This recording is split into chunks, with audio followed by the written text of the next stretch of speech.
All right. Welcome to the podcast, Broskiedoodles and Broskiedoodles. You think Broskiedoodles is a good name for the girls that listen to us? I just think it sounds weird. Broski dudettes, Broskiedoodles and dudettes. Or do you think it should be like a non-gender thing? Yeah, non-binary name. Would it be a name? Like Broskiedoodles doesn't apply to man or girls. It applies to like any being that's androidical. Yeah. I mean, it doesn't. I don't think it applies to a robot. Right. But like non-sentinel beings. Yeah. Yeah, I think I like could that. be a Broskiedoodle. Okay. I think that's more inclusive, and Broskiedoodles, we have been trying each and more to be more inclusive and along with the progressive culture that we are seeing, and you know. So do you think that a Broskiedoodle could be an animal? If he syntonizes, I don't even think that's a word. Syntonizes? No, if it syntonizes when somebody. If he listens to our podcast through any of the platforms that we have, then he could be considered a Broskiedoodles. But I'm not sure if I'm not sure if an animal could comprehend the topics that we talk about, especially the extent of knowledge and facts that we shoot out. Intelligence and yeah. It's not artificial, but it's intelligence nevertheless. No, I mean maybe a monkey could understand a little bit of what we do. Like maybe if we had like a ALS. What is it? ALS? Yeah, like the American Sign Language. ASL. American Sign Language. That somebody always like. Is a monkey? What do you mean? If a person that couldn't speak, could they be a Broskiedoodles? Like Steve, what are you talking about? If our podcast had an American Sign or like an American Sign Language interpreter here, just little right here in this little box. You know, for those people who are hard of hearing. Okay. Or animals that understand like monkeys sign language. You think monkeys understand sign language? They do. Okay. They do. Yeah, I mean anybody that pays and buys our merchandise is a Broskiedoodle, you know. We don't have merch. Don't worry. Don't slam the website. You might take all the servers down. We don't have merch. Dude, I wanted to talk about. We don't even have a website. Yeah, we barely have a podcast. So you're welcome. So fuck you. Nah, I'm kidding. I wanted to talk to you guys. I know it's been a few weeks since, but the production at this podcast is just very, very heavy, and the quality that we put out. I mean, the 4K videos that we edit take weeks to render. So that's the type of shit that we're working with. But yeah, a few weeks ago we had September 11th, and it was the 19th anniversary of the tragedy and the attack on America. Wow. That would make me 11 years old when that happened. Yeah. Wow. I was like, around there too. That's crazy. Were you in? Do you remember? You were in charter school, right? I was already in charter school. It was actually. I was in Silver Trail Middle School. Ooh, the hood.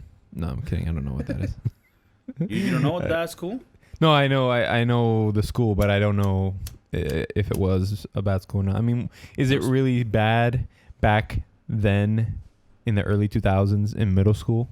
Like, I know now there are middle schools that are bad, but like, was it really bad in suburbia and friggin' Pembroke Pines? Some of my fondest memories come from this middle school. I fucking loved it, and that's where I learned English. That's where I like learned American culture, like the initial parts of it. Like, it was amazing. It was really cool. But yeah, so you were in charter middle school, right? Which is the one that was by Sheridan Street, right? Well, that's elementary, maybe. Middle school? No, well, yeah, it's not Sheridan. No, it's high school. Sheridan is on high school. So middle school was and elementary. Those two buildings were in Flamingo Road. No. There was another one on Flamingo Road, but the one I went to was more west. It was what's the road? Pembroke Road. Okay. For those who don't know, we're talking about Pembroke Pines, Florida. Pembroke Pines, Florida. You know what I found out recently about Pembroke Pines, Florida? Bella Thorne is from Pembroke Pines, Florida. Oh. Which I didn't know who she was, but there was like a thing about her that she went into OnlyFans and made like $2 million. And then people got pissed at her because she kind of fucked up the system because she like was promising naked photos for $200, and then it was just like her in a bikini. So like all the people that worked there were like, so like people felt scam and they did chargebacks, right? For people that don't understand, maybe I'm just talking shit. Like people don't understand. Bella Thorne is a model. I didn't know who she was. Model actress. I didn't know who she was. But apparently she's like, super cute, super clout at the moment. And she made an OnlyFans, right? And it was to bring awareness to like that type of jobs and shit. And dude, like people signed up, and she sold like you can have a subscription and you can sell things also. And she was selling a picture of her naked, but then she wasn't naked, so people got chargebacks. And then the platform got pissed, and they were like, all right, so you can only make donations of $50, and you can like put restrictions because they didn't want shit like that happening.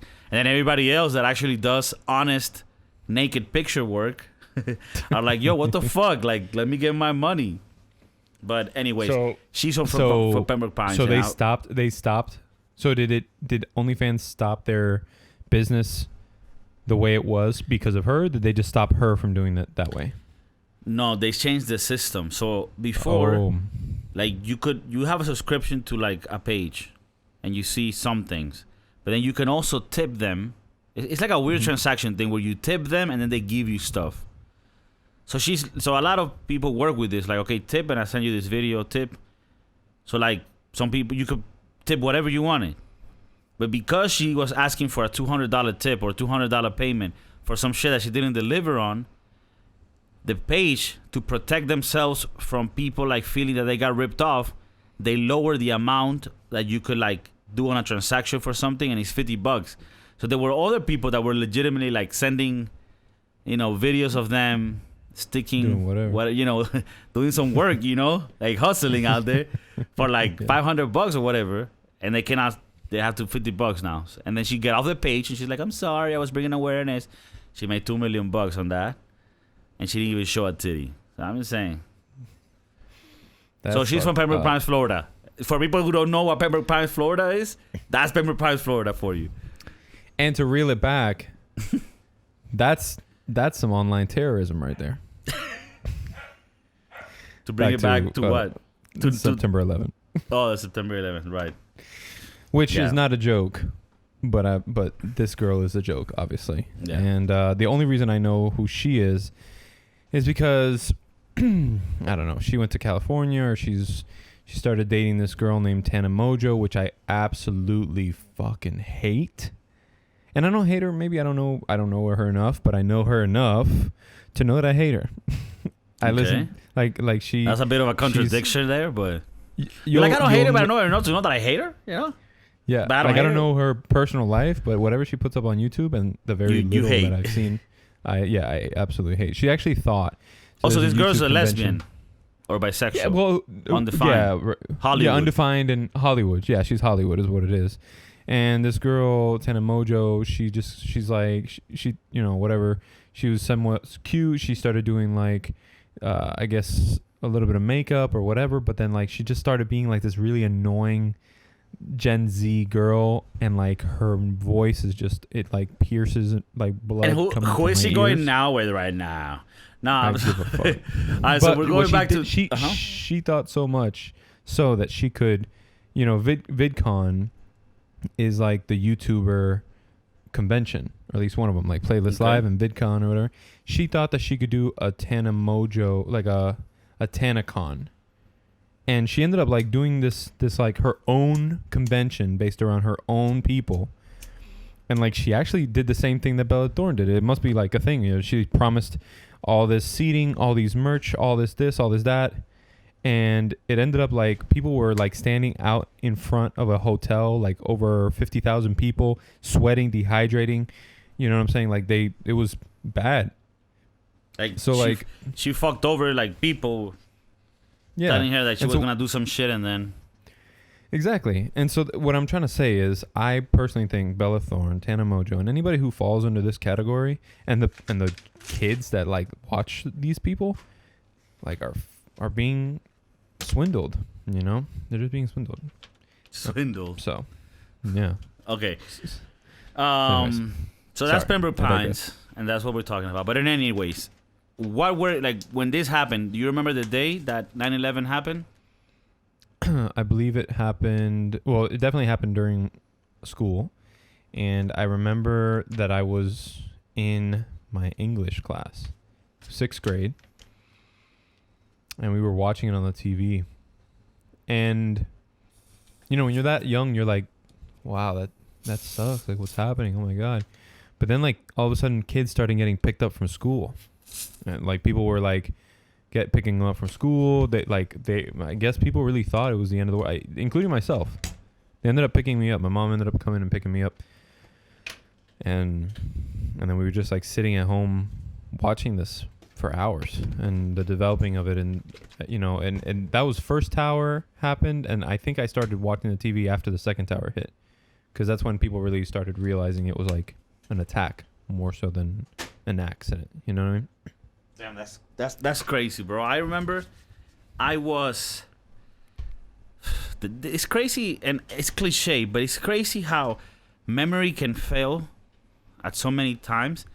But there's certain events in life that you remember where you were, you know, like you remember where you were when you. Yeah.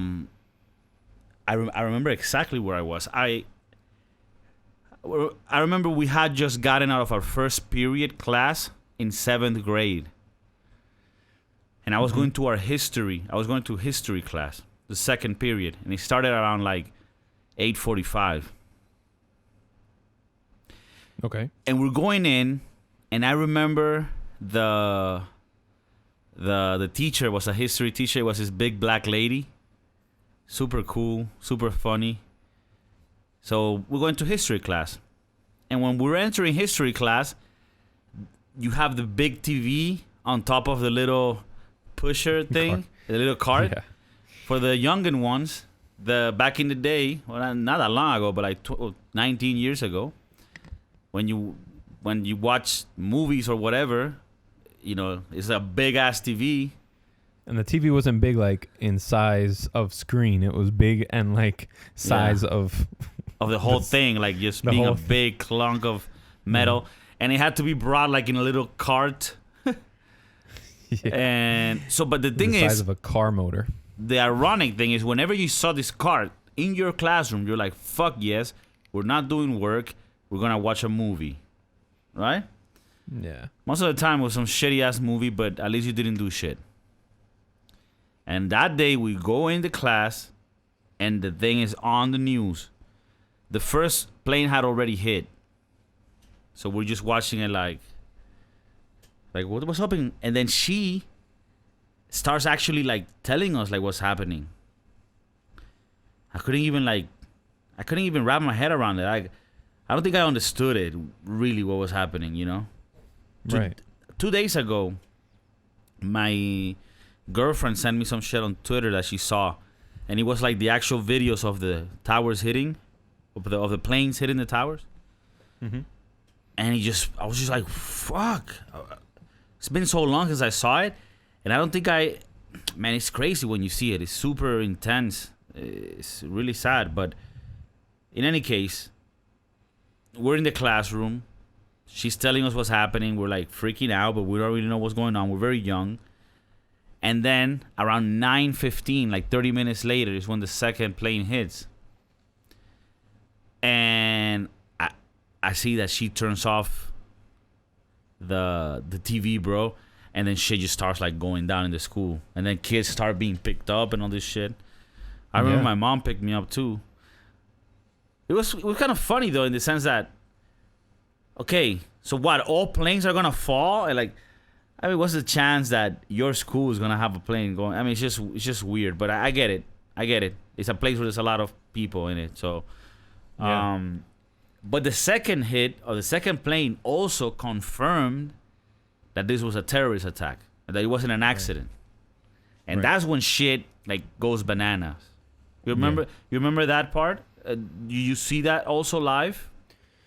No, so I saw it got turned on for me like at second period, which is that makes about sense, right? Because like middle school kind of all started the same, and it was early in the morning. I didn't get picked up until like third or fourth, so like right before lunch, and I saw it after they were like, hey, turn on the TV. Like everybody was like, hey guys, like, something's going down, it was kind of chaotic because I didn't understand what was going on. Like I was just doing my work or eating shit with my friends at the time. And then that happened. So no, I didn't see it happen live. I later then saw the videos over and over and over, right? That we saw, but it's terrible. It's absolutely terrible. When you see it there, I saw different takes of it. Like reporters being really near the tower and then the tower starts falling.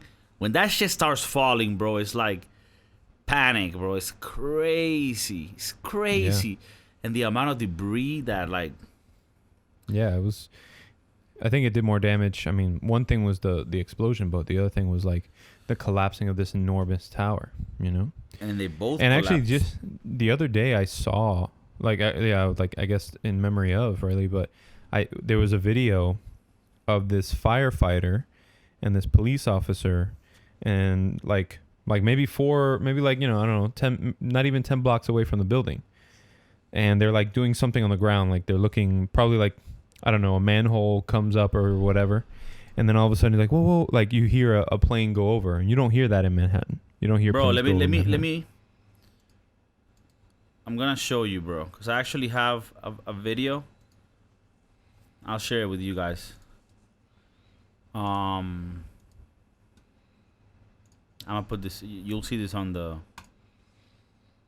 actual podcast, guys, as well. Okay, you see this, Steven? Yeah. Go ahead.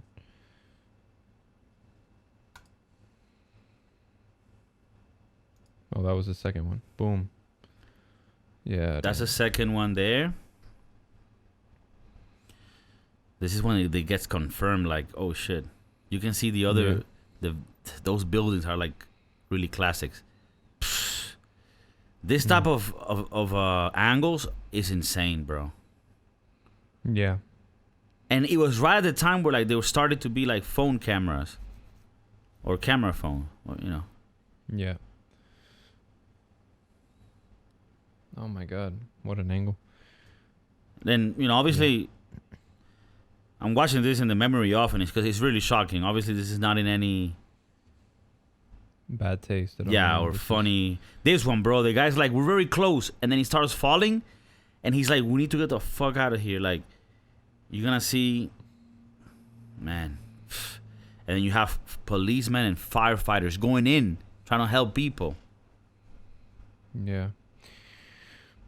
I mean, not to get too into the conspiracy of it, but like, what's really crazy is that these buildings were built with like pure steel, and so the way that it fell, it really did more damage that way, like a lot of damage that way. You been in the city?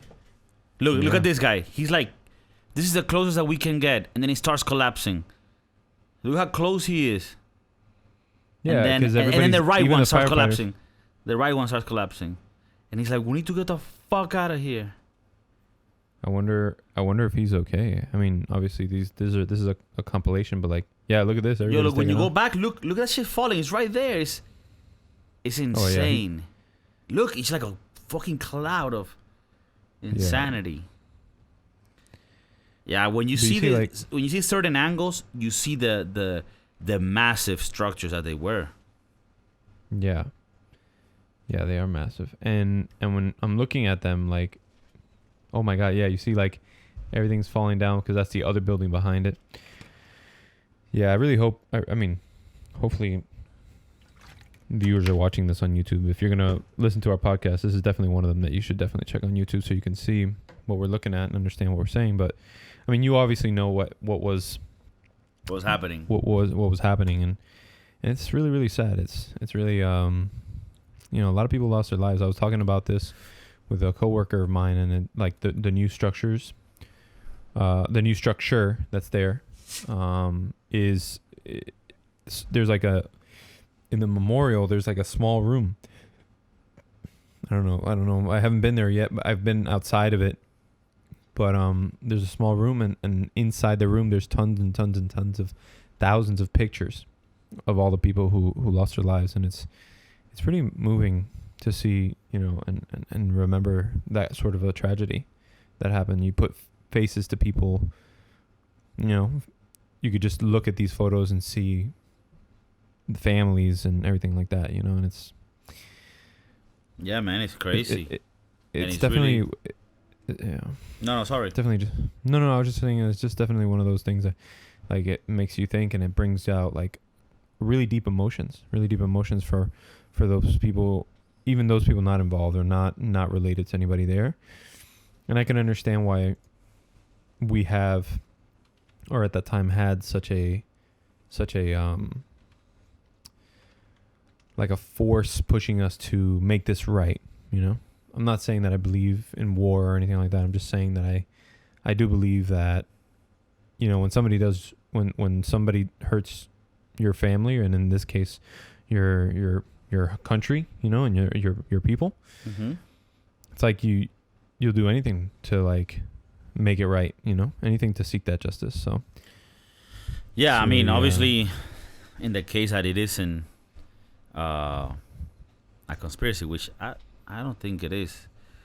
It really seems like that shit went down. Yeah. I mean, there's just a couple of questions. I know that in one of our other podcasts we were talking about, the flat earthers, and like how can you even think that, and that there are other conspiracies that poke holes in the things that have questions. Well, just a lot of things in this particular situation where it's a couple of holes. Mm-hmm. But and I only bring that up because I feel like that was an attack that was obviously premeditated, but like it I don't think that even two planes like that would have caused such a massive amount of damage. Amount of damage, right? Yeah. I mean, in my dumb understanding of it, I think that maybe I'm not a scientist, but go ahead, man. No, talking about, like, obviously there were many lives lost, and then there's many heroes, and I wanted to show you. This is actor that works with Adam Sandler a lot. He's called Steve Buscemi. Yeah, I love him. This guy? Yeah, he's the buggy eye guy. Yeah. Yeah, mm-hmm. He used to be a firefighter. Yeah. There's a couple of funny things about this guy that I could tell you. All right, that's cool. Because what I was just going to say is that I read that when 9/11 happened, he already been out of that. He was like an actor already. He went back that day and helped for like a week as a firefighter again. So I thought that was pretty cool, Yeah. He also was hit by a bus twice, different times in his life. And he's like Bad Luck Brian. I don't know if you guys remember the meme. No. Bad Luck Brian. But yeah, like he's crazy. That guy, I read something about him like a couple months back where, yeah, he was a firefighter, but he, like, part of his life he was like paralyzed, like his feet didn't work. So I guess that's what kind of pushed him maybe to become a firefighter. Oh, fuck. But yeah, he was hit by a bus like twice, or a car and a bus. Maybe when he was older, after being a firefighter. Maybe. I mean, he looked pretty fit and like capable. Yeah. I mean, I don't know to what degree how bad the hits were, but to get hit twice. I mean, nevertheless, yeah, twice hit is not. It's not something you're looking for. Like, you really should look both ways. I thought you learned that the first time, Yeah, especially with those eyes. Not to make. You want to look everywhere. Yeah, I don't. Not to make fun of the episode. The episode is obviously more about the tragedy and the memorial of 9/11. But it's something crazy.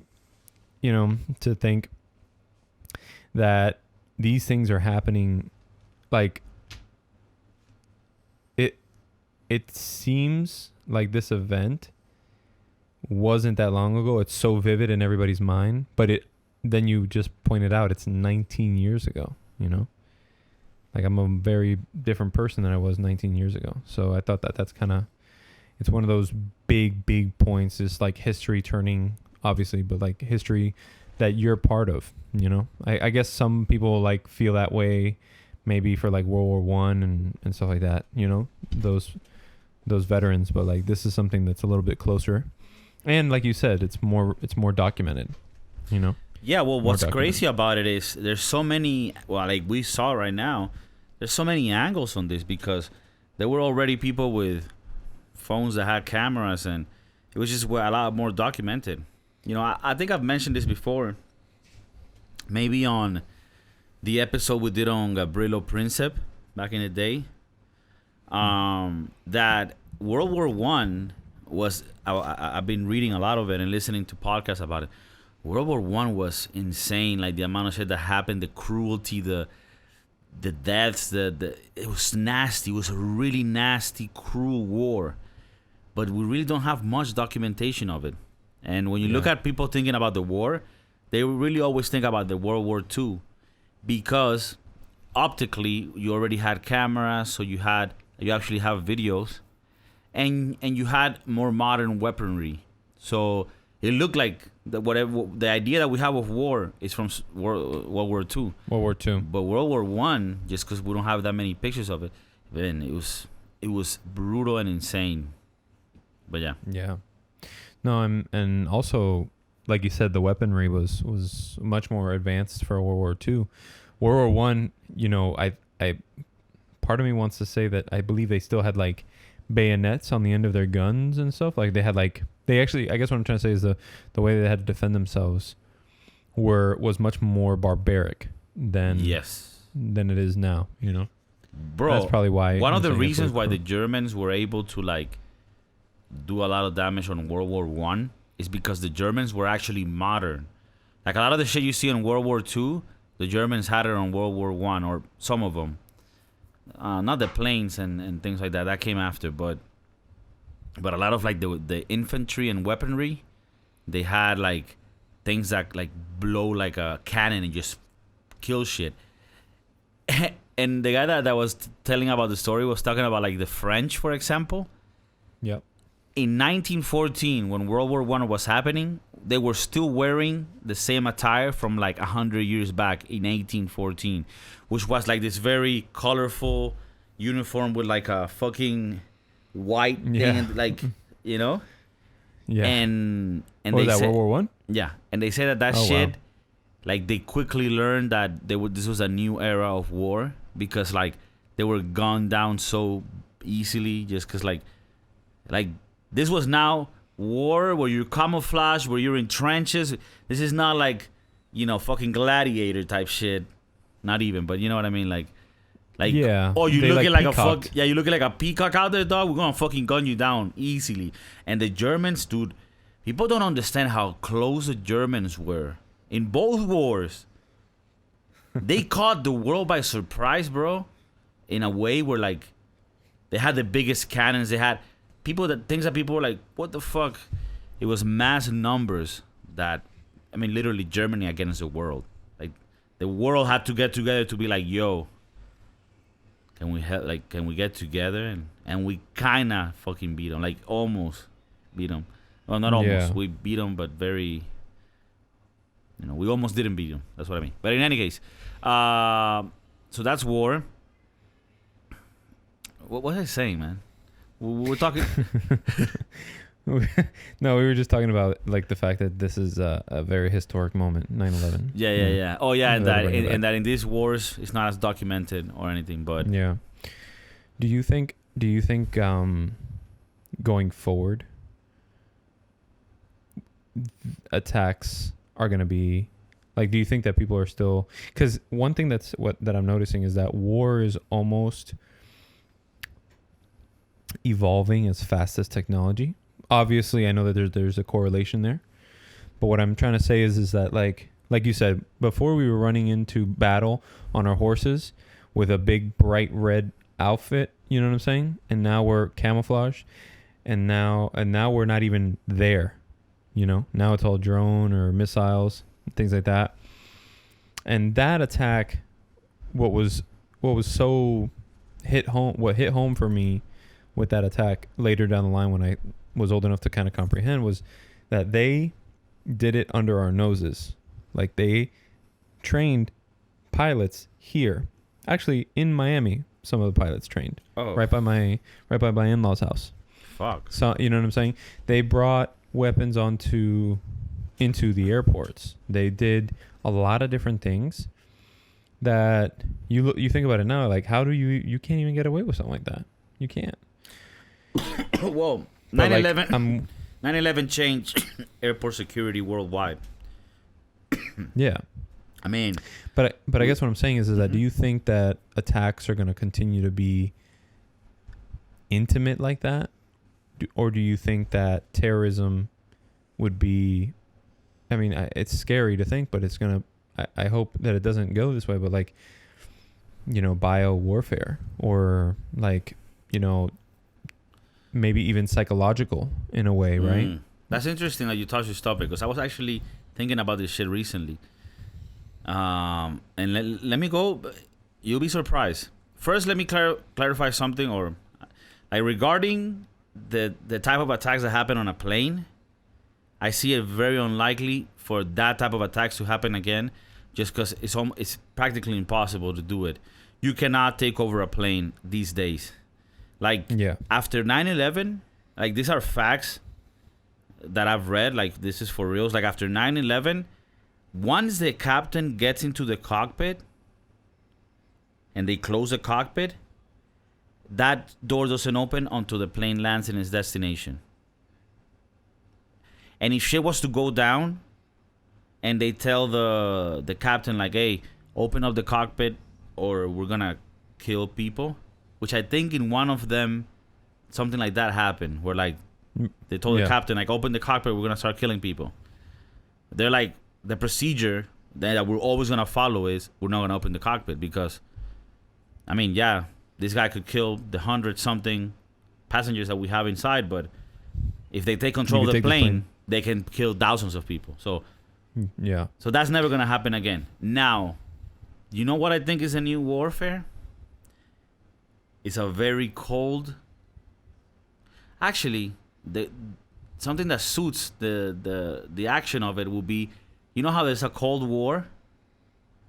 Mm-hmm. Cold War meaning you're not attacking each other, but you're fucking each other with, like, spies and misinformation and things like that, right? I think that what you can see now with China or the Chinese government is a warm war, which will be, I guess, even more subtle. I guess you could even say, like, even colder war or warm. I say warm because it's sort of, you don't even notice it. It's sort of like nice and shit. And this is like when you affect culture, right? You're affecting culture. And if at the end you're able to be the one that controls the market, do you really need a war? Or haven't you already won the war? Today is about money. That's the war. And attacking people like the old school days is not good for this type of war, because it's not good being looked at as a bad guy in the world. In today's world, you know, you want to be good with everybody, so to speak, unquote. So you can see, like, for example, China, in regards to a lot of the culture in the U.S., they're influencing it really bad. I mean, I'm not even going to talk about the fact that they own most of the land in Africa. You know, they've gone there and invested, but just in like the Western society, the NBA, that's China. The NBA can't say shit about China. They need to fucking follow the rules. Hollywood, it's China. Gaming, I'm into the gaming. I do gaming. A lot of the gaming companies are owned by Chinese companies that sort of censor shit. So I don't know if it's going to be biological warfare or other more aggressive warfares, but I do know that we're definitely now in the era where we're having this warm war. At least that's what I'm gonna call it. Where this is very subtle way of attacking you and your culture and your country, but it's very subtle, like almost under, like literally under your noses, and with your approval. You know, right? In the terms and conditions. Yeah. No, I kind of do feel that way. I know that there's a lot of controversy with, TikTok and everything like that, but like what you just mentioned goes beyond just one platform, like you said, right? Like it, and look, I've got nothing against. I forgot about Chinese TikTok. people. You're right. That's like a main one too. Yeah, I've got nothing against the Chinese people. The people I'm sure are just the same as Americans, hardworking people just trying to make a living, right? But I think what's really an issue here is the governments, and the hierarchy of people, and the silent people. I mean, who really knew who Jeffrey Epstein was? I'm only using this as an example, right? Jeffrey Epstein was a guy behind the scenes, and those are the most dangerous people, the people you don't know, people you don't see. And in this case, the people that you let into your phone and into your privacy and into your everything. So it's important that we are aware of what we let in and what we put out, because we have to be mindful of how much, it's not like me trying to be an antisocial, but I think that we also have to be very careful about how we go about our daily lives in public. Are you talking about like cybersecurity type shit, or? Well, I'm talking about the people who are the potential of being, affected yourself, right? Because I don't want to generalize it in terrorism, but like for instance, if you go on Facebook, right, and you say, "Oh my God, like I'm on vacation in Greece, how amazing is this place?" Right? Yeah, no, that's great. But now, especially that whole like checked in at this place. This person checked in at the freaking south of France or whatever, right? Well, you're also telling me you're not home. True. You know what I'm saying? And so you people need to stop thinking that we are as a culture idolizing people who have an amazing life, at least what they show online, right? But if you really wanted to flex, you could do it at any time. You know what I'm saying? I can go on vacation right now, take 1,000 pictures, and have Instagram content for months, and I'm home.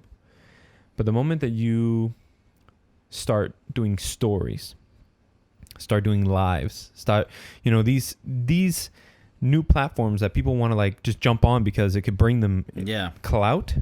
It's also, it works for some people that do it right, but then it doesn't work for everyone. It leaves a lot of people vulnerable. It's like the more chances people have to know about you. You know what I'm saying? No, I think you're touching on a very important point. Like, and there's been cases where shit went down because somebody was talking to somebody and like, oh, they're at this restaurant, oh, they're not home, or like there's many things that people can do. I mean, people don't understand. We live in a concrete jungle, right? Like, the world is a fucking hostile place, and there's people that are evil and want to do shit. So, I mean, one thing that I've always kept, like, I like social media, I like sharing jokes and shit, but one thing you don't see me doing much is sharing my personal life and where I go and what I do. And I think that should be a rule of thumb, Like, yeah, that's so dangerous. Like, especially as girls, like girls that like always telling where they at and shit. Yeah, that's dangerous as fuck. Yeah. I mean, for everybody, but even more for girls because they're more vulnerable to fucking weirdos and freak motherfuckers. So yeah, you have that going. So I think that's a really good topic to touch on. One episode that I'd like to do later on is the effect of these platforms. I mean, there's some 2 documentaries that I want to touch on. One is social social. It's all on Netflix, obviously. It was, like I said last night when I was scrolling through, just trying to find some. I think you're talking about The Social Dilemma. Is a new thing. The Social Dilemma is the new one, and then there's another one that's like the one that first came out, the one that really where the guy's like, how many people feel like how many people have gotten an ad lately that you feel came to you because you were talking about it. Yeah, with I think the Great Hack. The Great Hack. That's it. Yeah. So it's the Great Hack and the Social Dilemma. I want to look into that, and I really wish more people would watch that. I mean, it's funny. Netflix is an awesome platform, but sometimes, like yesterday, when I was just trying to find something fun to talk about or something like cool, there's so much to watch, and you're just like, oh my god, like it's almost overwhelming. But that's fine. That's a different thing. That's a different episode. Different episode. But I do feel like if you're going to be a user of a vehicle, you need to be responsible for what you do with that vehicle. And in this case, metaphorically, I'm talking about social media. If you're going to give your kids a smartphone, you are now leaving it up to their judgment on what they can do on their phone. You get me? Like things are moving so fast that you as a parent, those parental guidance, those parental locks only go so far. You know what I mean? Like, because things move so quickly that you would have to be more on top of that than they are, and kids are always going to be way more on top of that than you are. So it's important that I think that sometimes it's okay to not be as connected. You get me? Like, what did we as kids need? What did we need at the age of 16? We needed a bike and friends. You know what I'm saying? I mean, I had the best childhood, straight up. That's what I'm saying. And we look back on our childhood and we think, wow, like I used to play roller hockey. I used to play basketball. I used to jump in the pool. I used to, you know what I mean? I broke my thumb. My freaking, you know what I'm saying? Like you have these experiences, but like now. Yeah. Yeah. It's weird because on one side, it definitely, like I've seen friends of mine that have kids and they give them an iPad when they're 2 and the kid fucking learns how to use his iPad like to perfection. Yeah. Which, on one side, you're like, fuck that. They have to be on another, on another frequency than the previous generation. Like they have to have more. Not, I wouldn't say skills, but the capability of recognizing patterns on certain, like more modern shit. Because when I was 5, I was like a sponge without a brain. Like, these kids are 2 and they're using iPads and doing all these things. So there's got to be something that's positive in the sense of like how they're able to learn all that. But on the other side, you give them no social skills. Like when you go out and you go play football with your friends or go ride your bike or go to the park, it's not really about those activities. At the end, what you're really learning is how to socialize with others. And that's literally like the main thing that humans do. Like, the people that are successful in life and that make a lot of money, the main characteristic that they have is that they're good at socializing with others, and they know social cues so that they could feel to be safe to others and appealing to work with. That's the main shit about life. Even if you don't know anything else, if you know that, you can be successful. So I can tell this because when I get jobs, I can see that the younger kids, the 20-year-olds, don't have the knowledge on how to like talk to somebody and de-escalate a problem, an issue. They're like, what the fuck? I don't know how to do this. Because they never had social skills. Or at least not in the sense that we know them, Like they have social media skills, but talking to a human being and actually solving an issue and analyzing things. So they lack on something. I think this is evident if you ever watch a movie that's called The Internship. It's about like Google. I'm pretty sure it was like propaganda for Google, but it's a really good movie with Vince Vaughn and the other guy, the blonde Owen Wilson. Super funny. I watched it because those two guys together are great. But that movie shows you like that gap between the people that know how to be people person and they're good at that, but they suck at the other stuff, and then the younger kids who suck at the social part, but they're good at the social media and you seen that movie? Yeah, I love that movie, and Vince Vaughn and Owen Wilson, bro. They do so much, so much. I freaking love that. And I also when you mentioned that, it brought up the one with Robert De Niro, and oh yeah, and Anne Hathaway. Anne Hathaway, yeah. And that kid from Workaholics, I think. Yeah. It's actually called The Intern, also. The Intern, and basically one of the things that I noticed in that movie is that, like, it takes true human, like knowing how to deal in real life situations. Like, everybody's just trying to, like, hide behind an email, and everybody's just, you know what I'm saying, pick up the phone and say hello. Like, you get what I'm saying? And then also, I had a point that I wanted to get to. Like, people who never get out. This isn't even the point. I'm just trying to stall. But I mean, I could take it over if you fucking lost. No, I'm guys, a bit see lost. what happens here. The little Broskiedoodles. I mean, this motherfucker died for real. Yeah, no. I mean, it had something to do with Robert De Niro and. No, I think what you were getting to, like because this is like that. Those movies or those scenarios show you how you could be a successful CEO of a company like Anne Hathaway, right? And you're super smart and you got all these skills and all this shit. But then when it comes to like simple situations where like the car broke down or somebody crashed onto you. I remember what I was gonna say. And then you're like, yo, what the fuck is happening? And then somebody that has experience and real human interaction skills solves things and knows how to act. So before you forget. Yeah. No, yeah, and also the uncomfortable situations, right? The ones that you have to actually, I don't want to call it argue, but you have to like disagree with someone. Like, and we see it in today. Like, the reason why these riots and this, I'm not trying to get political here, I'm just looking at the psychology behind it, is that people don't know how to talk to each other. You know what I'm saying? Like, me and you, and we invite some of the guests on that disagree with us. Like, I want to have a conversation. And it's okay to say, look, I see your point of view. So you're telling me X, Y, Z, and this is how you feel. Like, did you ever think about something like this? Like, these questions are better than, you're wrong. No, you're wrong. You know what I'm saying? These things are just going to cause hate. And they're going to cause divide. And this polarizes the situation so far to the point where, you know, we're now at each other's throat, and it's gotten violent. Because, I mean, we're humans and we have emotions, and if you pull on our heartstrings hard enough, you're gonna rile us up, you know. But if you know how to talk to somebody, like, I mean, I'm in a class with some people, and there's very different views, you know, and you can tell that they're set on their ways, right? And I'm in the middle, like, okay, I'm, you know, I'm not in the middle. I have my views, but I'm like, no, I definitely see where you're coming from, and you know what, like, I don't agree with everything that my party does.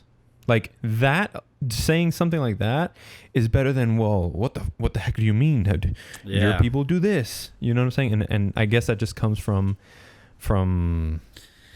I think what you say is so important, because when I wanted to do this podcast, and I've been wanting to do a podcast for a long time, it was specifically to like see if my way of thinking could help others in this war zone of ideas that we have. And one thing that I always wanted to do is, when I have a conversation with somebody that I disagree with, that I go into that conversation thinking that there's things that this guy could tell me that I could change my mind on. Because if you're not willing to make that change, then the conversation has no point, right? And it has to be that way for both sides. So I think today we don't have enough of those conversations, you know, and I think it's needed. I agree.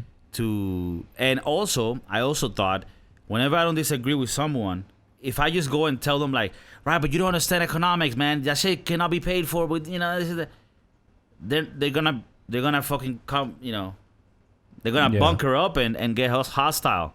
So what you said there is something that is funny, because I also use it, like at my job. It's super left, right? Like, it's like American corporation type shit. We're like, you know, super left, right? And then my boss the other day was talking to me like, oh, why is it that in the U.S. so many Venezuelans like Trump? And then I was like, well, the thing is, Venezuelans like that left the country, they know what socialism goes to, so they've been vaccinated with with their. And I told them like, and I'll be honest with you, I think they're biased, like, but like it's understandable, right? Like if you escaped a socialist regime, which then became not even like it just became a narco state or whatever. Yeah. You're gonna be like, yo, anything on the left, fuck that. So I told her that's the reason, like, and then I told her, well, like myself, I don't like the guy. There's things that I don't agree with, but Trump. But You're talking about. Oh yeah. But I told her, but I don't like the people on the left, and I told her that this happens with Cubans too, because definitely in Florida, a lot of Cubans are like, why do you support Trump? Because like she was telling me like, oh, like if they're all immigrants, how do they support somebody that doesn't support immigration? And so I was telling her like, and I was actually looking for ways to make it feel like I'm trying to fucking find like a middle point, like, because otherwise it doesn't make sense to even talk to people, So when I talk to people, I want to really try to do it in the humblest way, so that we can actually come to an understanding, and progress some way or another. Yeah, no, I agree. And if you're so hard on your one side, then especially in the work environment, like how do you it's inevitable. It's not like somebody's going to have a conversation with you, you have this big blowout, and then they like leave it at the door. Like that's always going to be stuck in their head. So you also don't want to, the same way that you don't want to leave a bad impression or burn a bridge, you also don't want to, you don't do that by this, you don't do that by this I mean putting your like your blinders on, and you're not it's non-negotiable, like your non-negotiable views, you know what I mean? You don't deal, I think anywhere. It changes, like it's cliche, but as you get older you start realizing what things are important to you. And I remember like when in my 20s I would have been like, if somebody was to say like, oh, but the regime in Venezuela, well, not they wouldn't say regime, but the government in Venezuela is like, they're very socialist and they very care about the poor people. I'll be like, what the fuck are you talking about? Are you crazy? You don't even know it.